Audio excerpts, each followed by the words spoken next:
Welcome back to the DNA Pest Control Podcast. Daniel. And Aaron. Okay. In the flesh. In the flesh. Live. Not really. Recorded. Yeah. Someday. Thanks for coming back. Bonus episode before the end of the month. But we're doing this for a reason. So we wanted to throw out for National Pest Management Month is actually the month of April. So we have something a little fun going on. We want as many guests from the field as we can all over the world, within the states, doesn't really matter. What we're doing is we want to bring you guys on. We want to hear your stories. We want to really focus on you guys. I mean, that's the whole point of pest management. Without the technicians, we're not really anything, are we? Nope.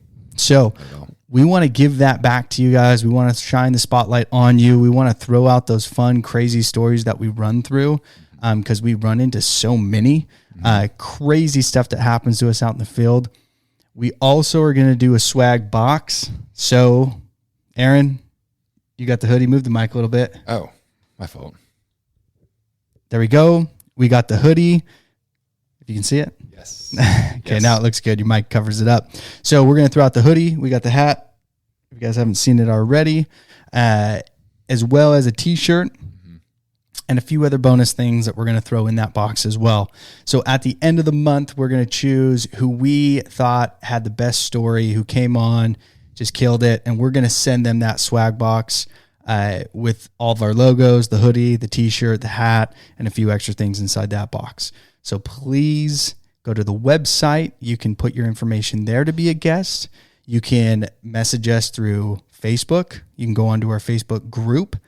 So go on there. We're starting to grow that as well. You can see the videos there. And you can message us directly to be a guest from Facebook. You can go onto Instagram and do that. Send us an email through our Gmail. You can do that as well. Did I cover everything? Sounds about right. Instagram, Facebook, email. Oh, website. You can go on the website. There is an actual pest guest page. You can go there and you can send us your information through that and we'll get you on. Yeah, sooner the better. We're trying to get as many guests as we can. Oh, yeah. So we already have a few lined up, but please hit us up. Yeah. We want you on and we want to give you, we want to know your story. We want to know a little bit about you and what you're doing out there. Exactly. All right, Aaron, let's move on to the next. Okay. So bonus episode. What are we talking about today? Oh, well, this one was actually, it literally came out of nowhere. This letter actually that Aaron's holding showed up on my desk mid-March out of nowhere. And it actually fell right in line with what we have been talking about the past few episodes. And it was, if you guys remember, drum roll, I could hit the button, but I don't want to do it. RUP, right? So restricted use products and rodenticides specifically. Yeah. And I don't want to say I told you so or we told you so, but we told you so. They're already starting and they're already starting in California. So this is a letter actually from one of the ag counties. If there's anybody from the ag listening or watching, this is a perfect time to turn it off and run because I'm going to make fun of you for a minute. Is you guys suck and you're very slow at everything you guys do, which is really unfortunate and kind of sad because there's so many small companies that don't have this information readily available. And one county that we do services in out of the 20 plus counties or whatever it is, one sent us this letter. And not only did they send us it in March 18th, okay, this was supposed to be known throughout the state of California and applied to every pest control company on January 1st, 2024. Not 2025, 2024. Yes. So, come on. This is some of the stuff that is kind of ridiculous that gets me a little bit worked up. You guys have heard it on the podcast. Now you get to see me get worked up. We just don't know. And how are we going to know these things? How do I know who passes this law? And you know what? Some people are going to say, come on, you guys know NPMA, they do their national pest management stuff, PCOC. I'm going to tell you guys right now, I've been a part of both, and I don't receive this information from them either. So it's not like I'm in a constant loop of all of these things that these associations are supposed to even be fighting for, and they don't even tell us this information. And which is really sad, because this information is directly in California, specifically affecting everybody within California. And even the associations haven't said much about it. Yeah. And maybe they have inside their group. They didn't email anybody outside of it, and they haven't done anything. So I'll give them the benefit of the doubt on that. But NPMA didn't say anything. Yeah. I know that for a fact. Yeah. So some of those bigger associations, which I'm probably going to get killed for that, saying these things. It's okay. Yeah, it is okay. But it's all learning experience, right? We're all trying to be better. And I'm not going after them because I don't want them to be better. I want them to get mad at us. I want it corrected. I just want it fixed. I want a way that we can figure this information out quicker, sooner, and at a small level. Bigger companies, they're going to know about this stuff. You have smaller companies, it's a one-man show. How do you find that stuff out? You don't. I mean, until someone sends you a letter, but what if we weren't in this county? Yeah. Would they ever send it? Probably not. I mean, we haven't gotten it from anybody else. Yeah, it's true. So it's crazy. It's crazy to think about, but that's what this is about. But We're talking about RUPs. We're talking about rodenticides. We're talking about the changes that are affecting us today, right now. Luckily, this is a product that we do not use, but it's still now. It's here and now. These are the changes that we said were going to come and we saw coming, and they're here. Here they are. They're already here. So if you want to read the letter from the wonderful ag department. Absolutely. So just like Daniel said, dated March 18th, 2024, to Placer County pesticide businesses and license holders, from Josh Hunsinger, the Placer County Agricultural Commissioner. So if you're in California, you probably know where Placer County is. So effective January 1st, 2024, most uses of rodenticide. See, I knew I was going to do it. Oh, you already forgot? Oh, yeah. Diphencyninone are prohibited on most products containing that are required to be sold by licensed dealers. On October 13th, 23, Governor Newsom signed Assembly Bill AB 1322 to prohibit and restrict the use of diphencyninone. Any bait traps containing prohibited materials must be removed from the field effective January 1st, 2024. Attacher answers to frequently asked questions provided by the DPR. Yeah. And so we're going to read some of the questions and answers that they gave, just so you guys understand kind of what that means and what direction is that, it's going, and how strict some of this stuff is really going to get. And I wanted to throw it out there. So this is the first generation anticoagulant. Okay. So, it's like, isn't it the JT Eaton blocks have it? Trying to think of what products that I see in the wild that still might have it on there. I'll look up a few while we're running through these questions, but This is part of the first gen, and part of the first gen is the warfarin. Okay. And the I don't even know how to say it. I don't even try. Chlorocalciferol. I got you from last week. No. This is a different one. Oh, okay. I don't even know. Here, let's see if you can see Let's see it. Right there, that one. See, guys, we're just regular people, okay? Hold on, I'm going to sound this out. I'm not a scientist. I don't know. Chlorofascinone. That's there right. We go. Okay. There we go. Sorry, guys. For all you smarties out there. Yeah. You're going to, that's another thing they're going to get us on. But this is all part of the first gen bait, but now they're cutting this off as a restricted use product. Yeah. And they're going to go through as what they can do, deal with it, and kind of the common questions that have been asked, and they're throwing out the answers to it. Yeah, exactly. So question number 1, will retailers be allowed to sell existing stocks of diphencyninone products after January 1st, 2024? The answer is Many diphencyl products are currently required to be sold by licensed dealers by virtue of the product being labeled as either a restricted use pesticide or including an agricultural use under California's broad legal definition in FAC section 11408.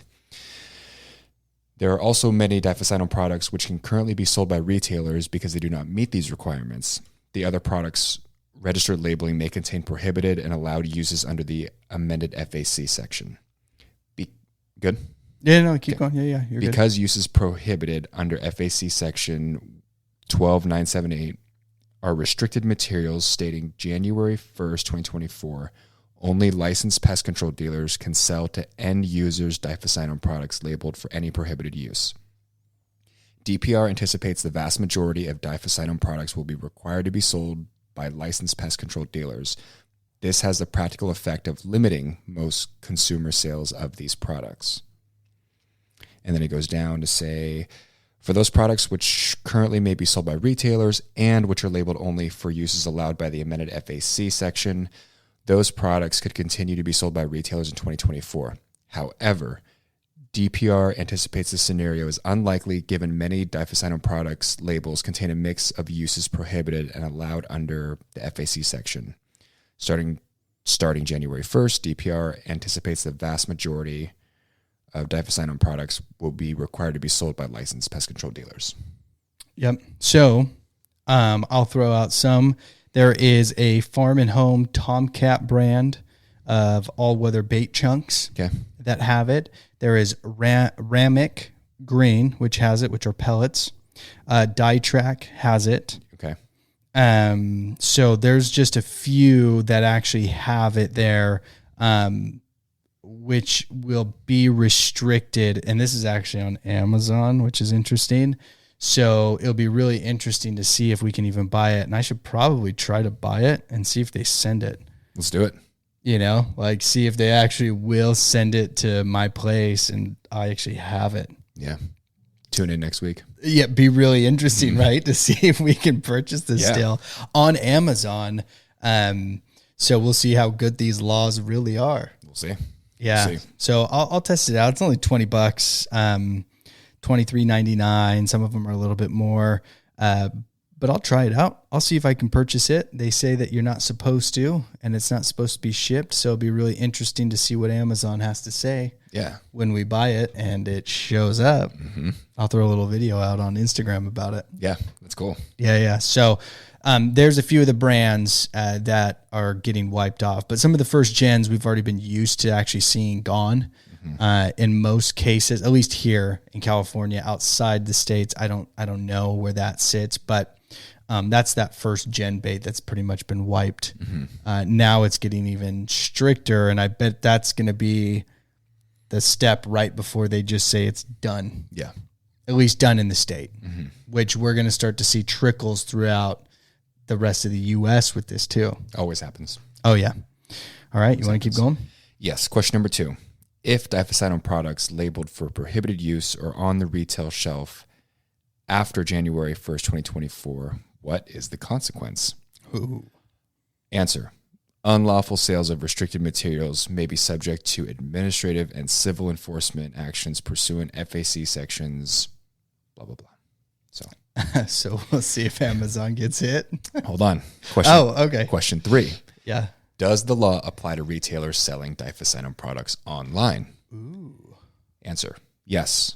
After January 1st, 2024, if you encounter an online retailer selling a product with prohibited uses who is not a licensed dealer, please collect the available information, such as a website or social media link, retailer name, has just a long list of how you can find somebody, and refer to the DPR's product compliance unit for follow-up.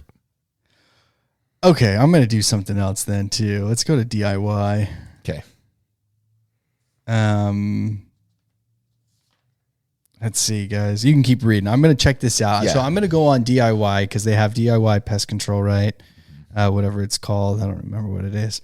There it is. So pest control supplies. Let's see if they sell it. Yeah. Interrupt me if you find it. Oh, yeah. No, yeah. Keep going. I'll let you know because this is interesting now. Mm-hmm. Diving more into it. Question number 4. What should retailers who are not pest control dealers do with existing stocks? Answer. Existing stocks must be removed from sale by January 1st.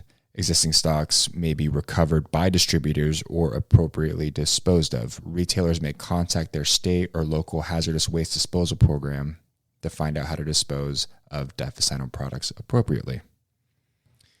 Makes sense. Yeah, it does. Yeah. Question number 5. How will licensed dealers determine if a diphencyl product can be sold? In accordance with existing requirements, such as Title III California Code of Regulations, Section 6568, which requires dealers to obtain a copy of the permit authorizing the use prior to delivery of the pesticide, dealers routinely question potential purchasers to determine if regulatory requirements can be met prior to sale or delivery of the pesticide. Interesting. Yeah. This will be especially important for diphencyl products, as product labeling may contain a mix of uses either prohibited or allowed under the FAC section we went over earlier. A pest control dealer would meet its obligation by determining whether a prospective purchaser's stated intent for the use is allowed by the FAC section, and the use sites on the product labeling to determine if the sale can be made without obtaining a copy of a permit. So... Yeah, you're seeing it firsthand, what's going to happen. And really what's going to start to change how we take care of rodents. Hopefully they don't get rid of rodenticides altogether, but you're seeing that change and how strict they're going to start getting with it. Here's where it gets interesting. Starting to get to some other tiers. Okay. So question 6.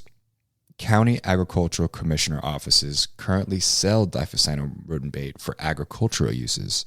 How will they be impacted by the amended law? Can they continue to sell the bait?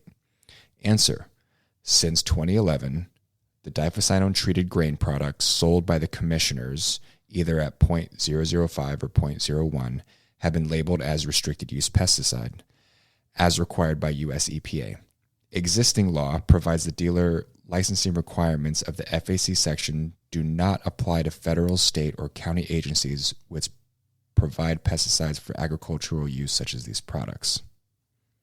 Oh, of course they're exempt. That's what I was trying to say. Of course they're going to. No. They're not going to pass a law where it's the same thing that you start to see. It's kind of actually scary to think about. You go back to like Germany back in the day, and they started doing these gun laws and things like that. And it was, you can't have them, but we can, because we don't trust you as the people, but we trust us as the government. And then we obviously know how that ended. It wasn't good. Yeah. But that's exactly what these products are coming to. It's no. You're restricted because you don't know how to use them. We're going to use them just how they should be used. And it's like, really? You think that's like, you're not going to hire someone who doesn't really care? Yeah. It's just not there. So, but they're never going to point the finger back at them. They're going to say, hey, no, it's you guys. It's you as the professional. It's you as the homeowners, but it's funny because some of these products, a lot of this stuff was sold on a shelf at Home Depot, Walmart. Yeah. And then it's all this misuse and secondary kills and all this. And it's like, oh, it's the pest control technicians. Yes. And it's like, it could. Maybe. But you put that in the hands of what? How many technicians are out there? 100,000, 200,000, 500,000? I have no clue. And then you go to the popular. Yeah, I don't think it's that many. I think it's fairly small. I don't think we're that big of a group, compared to the general public, which is 300 and whatever million in the U.S., and everyone can buy it on the shelf. Yeah. Well, it's more likely that a homeowner messed up than us. Yeah. It's the same thing when it gets to restrictions with Termidor and all that. It's like, was it really us spraying it down a drain or getting into the waterways, or was it a homeowner that could buy it and they were pouring it down the drain because it was a pesticide and they saw a cockroach come out of the drain and they thought, oh, that's where they're coming from. So drain treatment. Yeah, their own drain treatment. Exactly. But that's what I think of is when I hear some of these things is, of course, they're going to take it away from everybody but themselves. Yeah. But it also makes you think, these are the guys making the laws. So they know it works. Mm-hmm. If you use it properly, it works really well. So why is it illegal to us, but okay for them? You know, they're still going to use it at their sites. They're still allowed to use it in sensitive areas. They're still going to go and put it in places. Mm-hmm. We can't, but they can. It's funny. It's weird, but it's there. And, you know. I'm trying to have it make sense because they even give examples in case that didn't make enough sense. Perfect. So they actually have allowed uses and prohibited uses. Yeah. So allowed uses may include use in and around livestock buildings, dormant vineyards, orchards, groves, non-crop borders, fallow fields, pastures, and rangelands. Where it's prohibited may include highways. May. You like that? Yeah. Throw that in there. Highways, railroad lines, utilities, and in campgrounds and recreational areas. Huh. What does that even mean? It means that it may include those areas. It depends on the person and who's upset that day and how much they like you or don't like you. And then they can decide whether they want to fine you or they don't want to fine you. Bingo. Yeah. So yeah, interesting one. On to the next, question 7. How do the changes affect branch 2 diphencyone uses? Registered branch 2 companies practicing structural pest control are prohibited from using diphencyone with certain limited exemptions allowed under the law. And then it has in parentheses, such as vector control applications or at medical waste generators, slaughterhouses, factories, and certain warehouses, provided the use site is listed on the product labeling. As noted above, all other diphencyone uses, such as use in residential areas, are prohibited starting January 1st. Yeah. So, I mean, that makes a little bit more sense. So in food production facilities, you're able to use it so that they can keep the food production going. Correct, because that's considered exempt. Yeah, they want to kill anything that's getting into food processing plants. Which makes sense. But outside of that makes a lot more sense than what they did with the AB 1788 or whatever it was. I think I said it right. You did. But, you know, that one made no sense at all. Yeah. We want to not have any secondary kills to wild animals, but you're allowed to use it in orchards and vineyards. Mm-hmm. I mean, I don't know if you've ever been to an orchard or a vineyard, but it's not in a neighborhood. Mm-hmm. I can tell you that right now. It's out in the middle of nowhere where there's a ton of animals. Mm-hmm.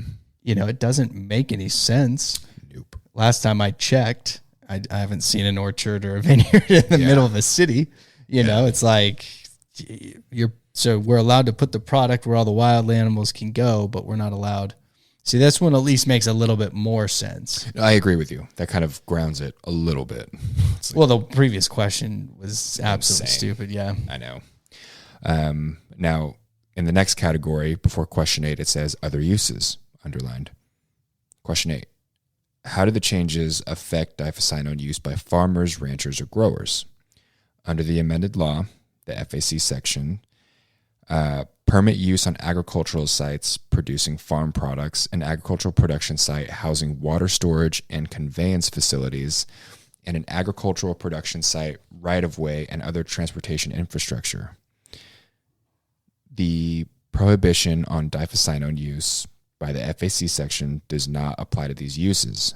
As such, these allowed diphencyone uses are unaffected by the amended law provided the product is registered for such use.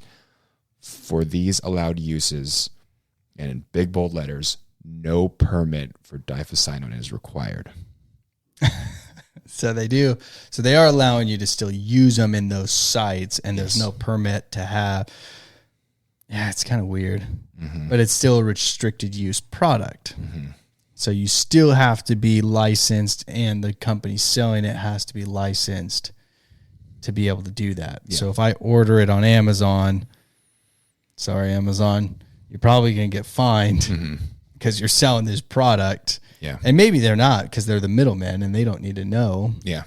You know, it could just go back to the main person who is buying it. And then I'm buying it as a licensed tech. So maybe I should have my wife buy it. Maybe. Yeah. Maybe. And see if it works that way. That doesn't matter. We'll test Amazon. Yeah.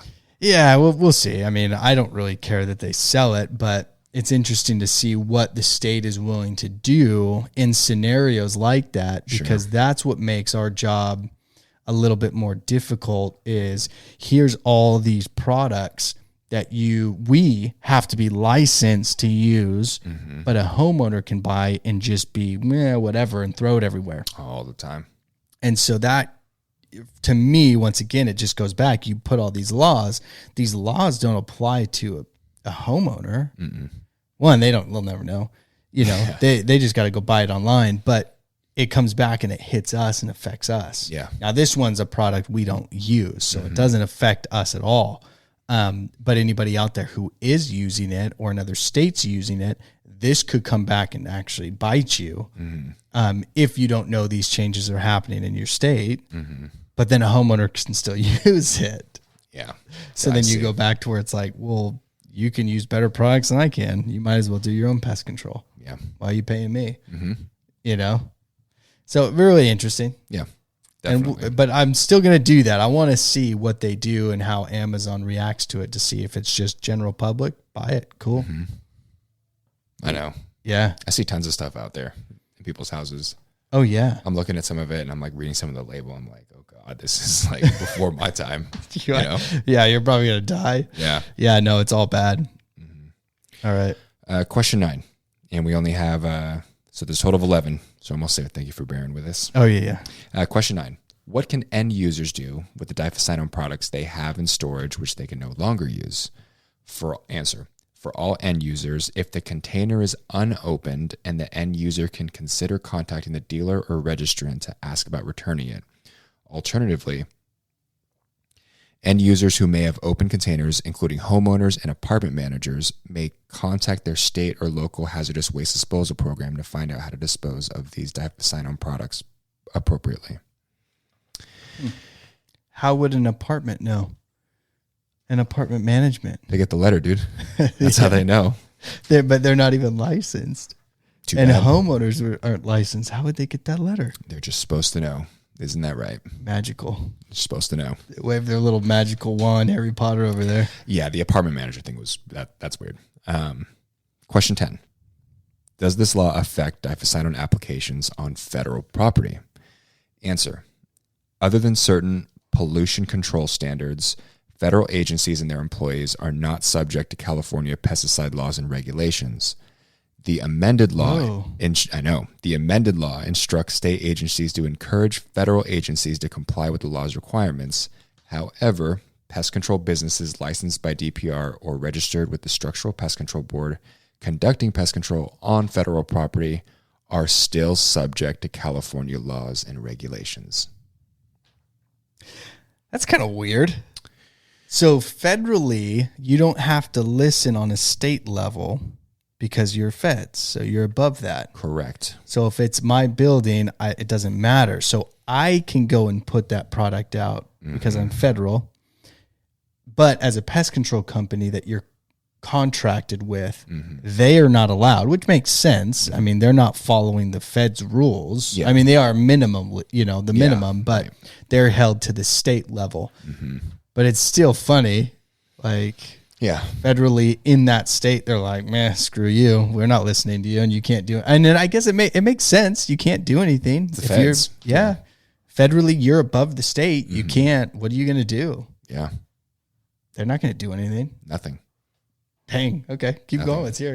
Yeah. Let's finish this out. No, that was it on question 10. So question 11, the last section and the last question, it says public/applicators restricted material permits. And the question is, who needs a restricted material permit to purchase or use diphencyone? Answer.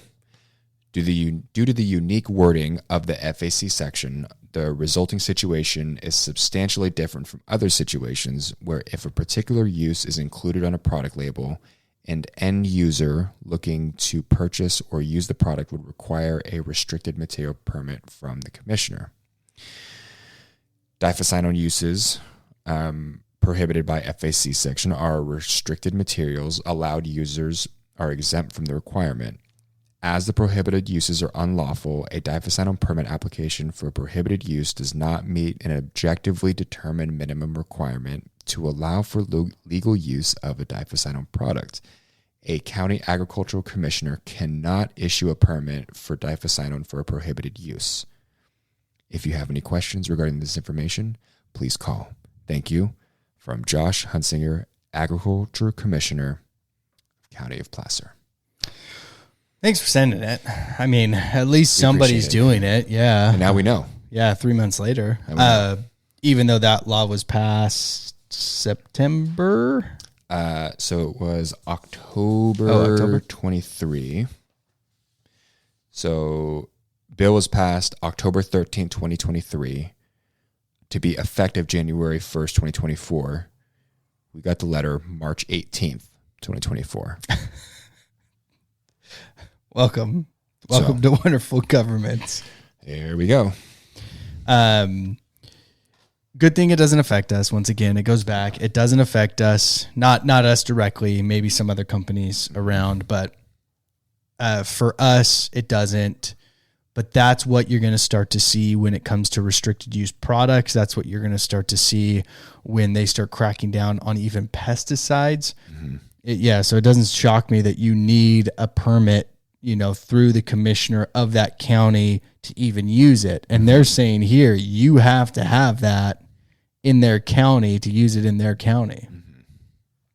So you need that permit to be able to buy it and go from there. So we'll see how that works and how that happens. But this is one of many things and many changes we're going to start to see. Yeah. And I think there's even legislation day or whatever coming up here in California. And I think they do it all through all the states. But you're going to see that as they're going to be fighting against these laws. Some of this stuff, it doesn't necessarily matter. Mm-hmm. Other things that are a lot bigger do, certain products that start to hit us and affect us in a bad way. It is going to make our job harder, but this is what we're talking about, is being prepared and be prepared. Mm-hmm. Be ready for a change, anticipate what that's going to look like and start changing that now. Do you have that in your, in sight and in mind? Because it's not if, it's when, and when that happens, what are you going to do? Yeah. So be ready for that. This wasn't a big one. The AB 1788 was a bigger one, and I had to find out through a dealer that it was even in, like, that it passed. And they're like, oh, you shouldn't have any base stations with that in it. I'm like, well, shit, I don't even know. Yeah. Like, how was I supposed to know that? But be prepared and be ready for that change. Exactly. So it's interesting, but I want to do a quick reminder before we close. Perfect. National Pest Management Month, April. It's coming up, guys. Please send us that information. Be a guest. We'd love to have you. Love to hear your stories. We'd love to share our stories with you. Ask questions back and forth where you are at in your career, and it doesn't matter. I don't care if you're brand new, 1 month in, just barely learning, to 40, 50 years in, it doesn't matter to me. It's fun to hear your guys' stories. It's fun to see those changes. And some of the old guys out there, if you do get a hold of this or somebody comes and talks to you about it, jump on. We'd love to ask you guys these questions about these changes. You guys have seen a lot of changes over the years that we haven't seen. We're seeing more changes, I think, a lot more frequent than you guys did now, but we'd love to see what you guys did and how companies reacted over the years and what changes happened. It'd be awesome. But National Pest Management Month starting April, get ready. We'd love to have you guys on. We want as many pest guests as possible. Yes, pest guests are my favorite episodes, and the tech ones are always at least the most interesting, so please send that in. Before we close, just want to remind everybody too, episodes drop every Monday and Thursday. We have Instagram, our website, Facebook now, YouTube. I know you hit on it in the beginning, but we're going into the pest guest heavy month. Right on our website, there's a little fillable form that you can send us. That way we'll reach out, we'll get everything scheduled. But we do appreciate the support, and thank you again for listening to the DNA Pest Control Podcast.